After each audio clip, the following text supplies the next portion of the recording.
Welcome to my new and fresh blog. তো guys এসে গেছি, বলছিলাম একটা ছোট্ট বড় রাইড করবো। তো গাইস এখন যাচ্ছি, এখন ভোর 5টা বাজে। এখন একটা ছোটো বড় রাইডে যাচ্ছি গাইস। বেশি দূর যাবো না, আশেপাশে যাবো, একটা বন্ধু তো ওকে নেবো, ওখানে দুই ঘন্টা রাইড যাবো। কারণ আগে একটু রাইড করে আসি, দেখাচ্ছি না সব মজা। আর সেই খুশি লাগছে গাইস, চলো সকাল সকাল রাইড যাবো। তো ভাই বাইক থেকে আমরা কোনো ভিডিও পাই না, দেখ ময়নাগুড়িতে আসলাম, একটা বন্ধুকে নিলাম, বন্ধুকে নিয়ে দেন ভিডিওটা চালু করলাম। তো এখন যাচ্ছি বাইকে তেল ভরাইতে, হসপিটাল তেল ভরাই, তারপর গিয়ে দেখা হচ্ছে।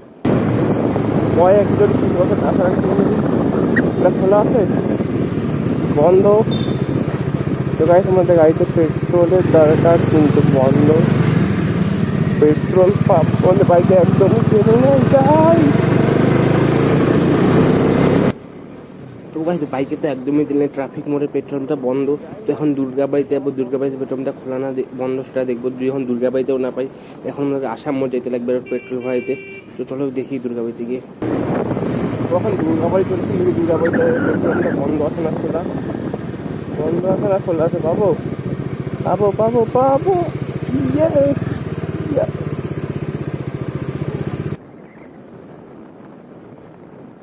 তো গাইস ফাইনালি ফিউল ভরা নিলাম দুর্গাবাড়ির থেকে। এখন যাচ্ছি তো লাটাগুড়ি। ওয়েদারটা হালকা খারাপ খারাপ আছে, কিন্তু দেখে মনে হচ্ছে না যে বৃষ্টি আসবে। তো চলো ভিডিওটা দেখতে থাকো। আর ভাবছিলাম যে এখানেও তেল পাবো না, আসাম যেতে লাগবে, কিন্তু গাইস ফাইনালি এখানেও তেল পাই গেলাম। তো চলো লাটাগুড়ি, এত সকাল সকাল ফার্স্ট টাইম লাটাগুড়ি যাচ্ছি তো 5টার দিকে। তো আমার সঙ্গে হচ্ছে একটা দাদা আর কি, বন্ধু যেটাই বলে থাকে আর কি, বন্ধুকে নিয়ে যাচ্ছি লাটাগুড়ি। তো আমি তো কালকে রাত্রে তো বৃষ্টি ছিল, ভাবছিলাম সকালবেলা বৃষ্টি হবে, ওয়েদার তো বৃষ্টি দেখাচ্ছিল, কিন্তু যেতে পারবো না ভাবছিলাম। কিন্তু সকালে ঘুম থেকে দেখি ভাই কোনো বৃষ্টি নেই, তো দিলটা অনেক খুশি হয়েছে আর কি। তো এখন সকাল সকাল তো বেরিয়ে বসছি লাটাগুড়ির জন্য। বেশি দূর যাবো না, লাটাগুড়ি যাবো, লাটাগুড়ি গিয়ে দেন চলে আসবো, শর্ট রাইড করবো একটা ছোটো মোটো। তো চলো দেখতে থাকো তোমরা ব্লগটা। তো গাইস আজকে একদম প্রপার গিয়ার্স পরে রাইড হচ্ছে, পুরো একদম খালি হচ্ছে। আমি কোথায় ভাবলাম হ্যান্ড গ্লাভসটা আনবো, তারপর ভাবলাম না হ্যান্ড গ্লাভসটা নিবো না, বেকার বেকার। হ্যান্ড গ্লাভসটা পরলে কেন যেন আমার মনে আমি গ্রিপ কম পাই, তাই জন্য হ্যান্ড গ্লাভসটা আনলাম না। হ্যান্ড গ্লাভস আনলে একদম প্রপার রাইডিং গিয়ার্স পরে রাইড হতো, জ্যাকেট, শু, হেলমেট। তো গাইস তো কী করবো, হ্যান্ড গ্লাভস তো আইনাই, এখন মনে হচ্ছে আনলেই ভালো হইতো। তো কালকে এখন ফাইনালি দমনি মোড় চলে আসলাম, দেখতে দমনি চলে যায়, কিন্তু আমার দিয়ে যাবো না, আমার সোজা লাটাগুড়ি যাবো। তো দেখতে হবে তোমরা ব্লগটা আর এনজয় করো। তো গাইস ময়নাগুড়ি কলেজ পার করলাম, কলেজ পার করার পরে মানে এই জায়গার নাম কি আমার ঠিক মাথায় আসছে না, আব্দুল মোড় বা কিছু একটা এরকম কিছু একটা বলে আর কি। আমার ঠিক মাথায় নেই, কি সিংমেরি হবে গাইস, কিছু একটা মাথায় আসছে নামটা এখন। আর মানে কি বলবো গাইস, এখানে আসার পর মানে বৃষ্টি হঠাৎ করে শুরু হয়ে গেল না, মাইন্ডটা খারাপ হয়ে গেলো গাইস। তো ভাবলাম সকাল সকাল রাইড করবো একটা, কিন্তু তখন গাইস বৃষ্টি শুরু। এখন কি করবো, এখন আকাশের পরিস্থিতি এত খারাপ, মানে ওই পাশে আকাশটা মানে এতটাই খারাপ, মানে কি বলবো গাইস, কিছু বলার নেই, একদম অন্ধকার করে আসছে, মনে হচ্ছে বৃষ্টি শুরু হলে আর থামবে না। তো এখন কি করব বুঝতে পারতেছি না, এখন রিটার্ন করব, তাছাড়া কি ওয়েস করবো। ওদিকে যদি এখন যাই ভিজে গেলে পরে সমস্যা হবে, সে লাটাগুড়ি সাইড ঢুকে গেলে আর দাঁড়ানো কোনো জায়গা পাবো না। তো এখন গাইস কি যে করি, মানে এত আশা নিয়ে বের হয়েছিলাম, মানে মানে এখন মনে হচ্ছে রাইডটা ক্যান্সেল করতে হবে। আর কি বা করা আছে, এখন থাড়াবো এখানে, দেখে ভাববো কি করবো না করে। বৃষ্টি তো গাছ চুরে গেল, এখন দেখা যাক কি হয় না করি, তারপর তোমার সব বলতেছি। ওয়েদার রিপোর্ট দেখো তো কি বলে, নাই তো বৃষ্টি, শেষ। কি হচ্ছে গাইস আমার সঙ্গে কিচ্ছু বুঝতে পারতেছি না, এখনই বৃষ্টি শুলে এখনই বাজ দিচ্ছে, এদিকে হাতে ভিজে গেছে, বাইক অল্প ভিজে গেছে। এখনই অ্যালার্মকে আমরা ব্যাক করবো, দীঘা যাবো না বেশি দূর, পরে বৃষ্টি এখানে সমস্যা দাঁড়া হয়ে গেলে সমস্যা হবে। দেখো নি গাইস বৃষ্টি শেষ হলে বাইক ঘুরাইলাম। তো গাইস এখন আর কোনো উপায় নেই, বাড়ি যাওয়া ছাড়া, রাইডটা ক্যান্সেল করা ছাড়া। মানে এত আশা নিয়ে বাইক থেকে বেরিয়েছিলাম রাইডটা করার জন্য, ভাবতে পারি যে অর্ধেক রাস্তা এসে রাইডটা ক্যান্সেল করতে লাগবে। অনেক আশা ছিল, ওই ছোট্ট একটা রাইড, তাও অনেক আশা ছিল, সকাল সকাল রাইড করার। মানে এখন মুডটাই গোটা খারাপ হলো, ব্লগ করতে ইচ্ছা করতেছে না। তো এখন বাড়ি চলে যাচ্ছি, আর কি বা করবো। আর আকাশের অবস্থা এত খারাপ, মনে হচ্ছে যে বৃষ্টিতে একদম এত জোরে শুরু হবে, মানে কি বলবো, বৃষ্টি থামা সিগনেটের জন্য আর কি। অর্ধেক আসে এখন বাড়ি চলে যাচ্ছি, ঘুরে যাচ্ছি, আর কি বা করা আছে আমাদের, কারণ আমরা রেইনকোট কিছু ক্যারি করে নিই। তো আসার সময় আরেকটা প্ল্যান হলো, যখন দমনি যাবো, দমনি গিয়ে হচ্ছে চা খাবো, দমনি চা খাই দেন বাড়ি যাবো। কিন্তু গাইস দমনি ওয়েদারও এত খারাপ, মনে হচ্ছে বৃষ্টিটা চলে আসবে, তাই জন্য দমনি যাইতেও ইচ্ছা করছে না। যদি বৃষ্টি চলে আসে একদম যদি দাঁড়ায় যায়, তখন কী করবো, আমাদের কিচ্ছু নাই, রেইনকোট কিচ্ছু নেই। তো এখন ভাবলাম বাড়ি যাই, বা দোকানে এই রাস্তার আশেপাশে কোনো দোকান থাকলে এখানে দাঁড়াবো, চা খাবো। আর বাড়ি যখন যাচ্ছি এই পাশে ওয়েদারটা খারাপ, আর ওই পাশে লাটাগুড়ি ওয়েদারটা, দমনি ওয়েদার দিয়ে খারাপ। কি গাইস আমাদের সঙ্গে এটা কী হচ্ছে, তো চলো এখন দেখি কোনো একটা দোকানে তারা চা খাবো, চা খাই দেন বাড়ি চলে যাবো। আর কি বা করবো দেখতে থাকো ব্লগটা তোমরা। হ্যাঁ তো গাইস এটা আমাদের ব্যাড লাগেছে, আমরা কি করব এখন নাই কিছু। ওদিকে গেলাম বৃষ্টি শুরু হয়ে গেছে, আমরা ব্যাক করতেছি এখন বাড়ির জন্য। ওয়েদারটা দেখতে পাচ্ছি ওই পেশা ওয়েদারটা একদমই খারাপ, পুরো খারাপ। দেখতেই পাচ্ছি আমরা পিছনে হয়তো সে ওয়েদারটা কতটা খারাপ। এসে তো ভালো ভালো আসতো, ওখানে যদি আমরা ফাইসে যাইতাম বৃষ্টি কমতোই না।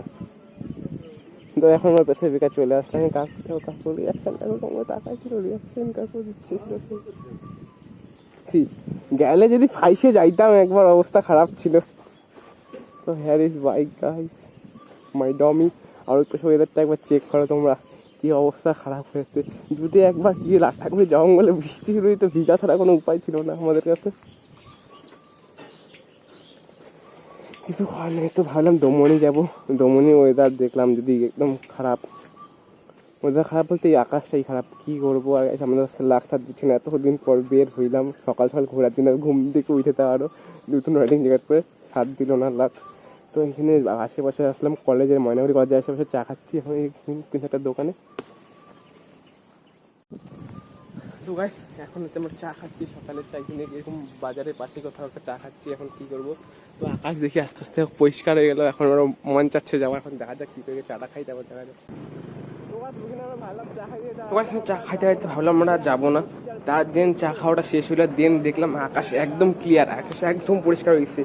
তো হিসাবে আমাদের আরো প্ল্যান হয়ে গেলো, তো যাবোই যাবো। তো বাইরে থেকে যখন বেঁচে লাটাগুড়ি ঘুরেই আসবো, যেইটাই হয়ে যাক না কেন ভাবলাম। এখন তো আকাশও পরিষ্কার, তো বললাম না ইচ্ছা থাকলে সব কিছু হয়ে যায় গাইস, কি বলবো। ভগবান আমাদের সঙ্গে আসতে সাথে দিতে যা, তোরা এত সকাল সকাল বেরিয়েছিস তাই জন্য তোরা যা রাইড করে আয়। তো গাইস দেখতে থাকো। তো লাটাগুড়ি বাজারে চলে আসলাম, এখানে সবজি বাজার ছিল, ওই বাজার থেকে বেরোই তারপর দেখা হচ্ছে।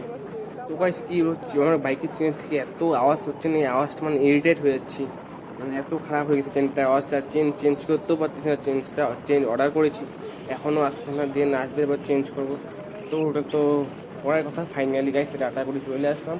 তো গাইস মানে আমি আশা করি নি লাটাগুড়ি আজকেরও সকাল সকাল রাইড করতে পারবো, এরকম কোনো আশাই ছিল না আমার যে লাটাগুড়ি আসতে পারবো, যে আকাশের অবস্থা ছিল। তো গাইস ফাইনালি লাটাগুড়ি জঙ্গলে পৌঁছে গেলাম, আর আমরা রাইডটা এনজয় করি। আর তো গাইস তোমরা ভিডিওটা এনজয় করো ততক্ষণ।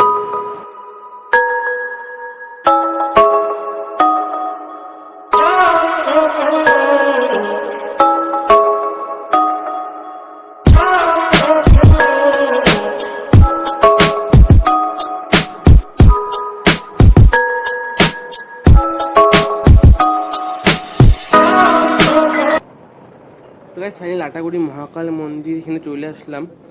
তো এখানে কিছুক্ষণ দাঁড়াবো, ফটো শ্যুট করবো। কিন্তু কাকু কি বলছে দেখি। সামনে হাতি আছে, আচ্ছা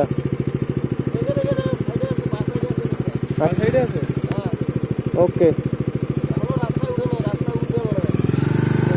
আগাবার দেখতে পাবা, দেখতে পাবা। হ্যাঁ হ্যাঁ দূর থেকেই তো। গাইস হাতি বললো রাস্তার সামনে আছে, লোকটা দাঁড়ায় আছে। তো গাইস লোকটা বললো টার্নিং আছে, টার্নিং এর বাদ দেখি রাস্তার পাশে কি একটু জঙ্গলের ভিতরে হাতি বলে দাঁড়ায়, রাস্তায় উঠবে এখনই। তো দেন গাইস মানে ভয়ও লাগতেছে, দেখতেও ইচ্ছা করতেছে, কি করব বুঝতে পারতেছি না। দুইজন আমরা আসি, শুধুমাত্র কেউ নাই। গোটা লাটাগুড়ি ফরেস্টে, তো ভয়ও লাগছে একটু একটু, কিন্তু দেখার ইচ্ছাটা অনেক। কিন্তু বাইক এতজন আস্তে আস্তে যাচ্ছি, বললো বাদিকেই বলে আসে, কিন্তু কোথায় যে আসে গাইস আমি দেখতে পাচ্ছি না। অল্প আস্তে আস্তে করে আমরা আগায় যাচ্ছি, দেখি দেখতে পাই কি পাই না। দেখতে বলে তো আমার ইচ্ছা ছিল একটা লাটাগুড়ি জঙ্গলে ভোরবেলা এসে রাইড করবো, হাতি দেখবো। যেমন আমি ভিডিও দেখছিলাম একটা উত্তুদা বাইকার, হয়তো তোমরা সবাই চিনো উত্তুদা বাইকারকে। উত্তুদা বাইকের ভিডিও দেখছিলাম, সকালবেলা রাইড করতেছিল, একটা হাতি দেখছিল। তো আমার ওরকম একটা শখ ছিল হাতি দেখা, এখন দেখি দেখতে পাই কি পাই না। তো গাইস হাতি দেখার নাম করে লাটাগুড়ি ফরেস্টটা প্রায় পার হয়ে গেলাম, কিন্তু গাইস হাতিয়ে দেখতে পারলাম না। লোকটা আমাদেরকে বললো যে হাতি বের হয়েছে, দেখার ইচ্ছা ছিল, দেখার জন্য আগাচ্ছি, কিন্তু গাইস আমরা হাতিয়ে দেখতে পারলাম না। যাওয়ার সময় কোনো হাতি দেখতে পারলাম না। দেখতে দেখতে আমরা লাটাগুড়ি ফরেস্ট পার হয়ে গেলাম গাইস, কিন্তু হাতি দেখতে পেলাম না। লোকটা জানিস মিথ্যা কথাই বললো না কি বললাম না, কিছুই বুঝতে পারলাম না। তো কি আর করবো, হাতি দেখতে পাইনি। তো চলো। তো গাইস হাতি দেখা তো আমাদের নসিবে নেই, হাতি দেখতে পারলাম না। লোকটা আমাদেরকে মিথ্যা কথাই বলে চলে গেল।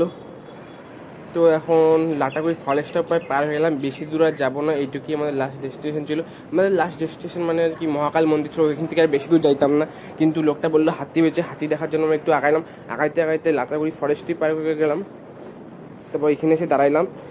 তো এখান থেকে আর বেশি দূর যাবো না, চলো এখন রিটার্ন করবো, রিটার্ন করে মহাকাল মন্দির সামনে যাবো, ওখানে কিছু দাঁড়াবো, ছবি টবি তুলবো, দেন বাড়ি চলে যাবো। তা বললো হাতি বেশি, তাই জন্য আমরা হাতি দেখার জন্য লাস্ট ডেস্টিনেশন ছিল, এর থেকে বেশি দূর আমরা যাবো না। এখন আমরা ব্যাক করবো বাতাবাড়ি, ফার্স্ট ঢুকবো না ওদিকে, ডাইরেক্ট ব্যাক করে এখন আমরা বাড়ি চলে যাবো, মহাকাল মন্দির সামনে দাঁড়াবো, কিছু ছবি টবি তুলবো, পিকচার ক্লিক করবো।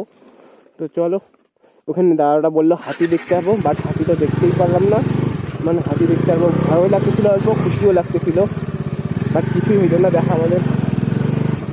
আমরা লাটাগুড়ি মহাকাল মন্দিরের সামনে আসলাম, ওখানে দাদা বললো একটা হাতি বেচর দিকে গেলাম, বাট কিচ্ছু দেখতে পাইলাম না, ভয়ও লাগতেছিল, মানে খুশি হচ্ছিল হাতি দেখবো, তো দিকে কিছু দেখতে পেলাম না, তারপর বেকার চলে আসলাম, ওই পাশ থেকে বেশি দূর যাইনি। তো এই যে মহাকাল মন্দিরের সামনে আসলাম, ওখানে আমরা কিছু ফটো তুললাম, ভিডিও করলাম, তো এগুলো সবাই তুমি মানে ইনস্টাগ্রামে দেখতে পারবা। তো ইনস্টাগ্রামের নাম ট্রাভেলার পাপ্পু, তো তোমরা এখানে দেখতে পারো, এখানে আমি ভালো ভালো রিলস ছাড়ি। মহাকাল মন্দির সামনে আসলাম, তো মহাকাল মন্দির ওখানে ভিতরে আর ঢুকবো না, বাইরের থেকে, ঠিক আছে। আমার মন্দির চলে আসলাম, দর্শন এরকম ঠাকুরের অনেক ভালো লাগলো। তো হচ্ছে এখন দাঁড়ায় আছি, বাইকটা ওই যে দেখতে পাচ্ছ ভিউটা এরকম কিছু একটা, এখন ফটো তুললাম, ভিডিও করলাম সব কিছু।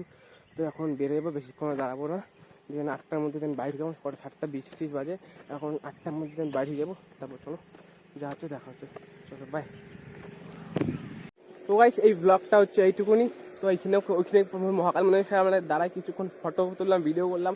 এখন এই জায়গাটা এরকম কিছু একটা লোকেশন, এই জায়গাটা দাঁড়ায় কিছু বাইকে, যেখানে ফটো করলাম, ভিডিও করলাম। তো এখন এই লাটাগুড়ি সোজা রাস্তা দিয়ে চলে যাবো, বাড়ি চলে যাবো কিছুক্ষণের মধ্যে। তো গাইস যদি ব্লগটা ভালো লাগে প্লিজ তোমরা like, comment, share and subscribe করে দিও, অ্যান্ড তোমার বন্ধুদের সঙ্গে বেশি বেশি করে ব্লগটা শেয়ার করো। আর দেখা হচ্ছে নেক্সট কোনো ভিডিওতে। এই ভিডিওটা এইটুকুনি ছিল, টাটা বাই বাই।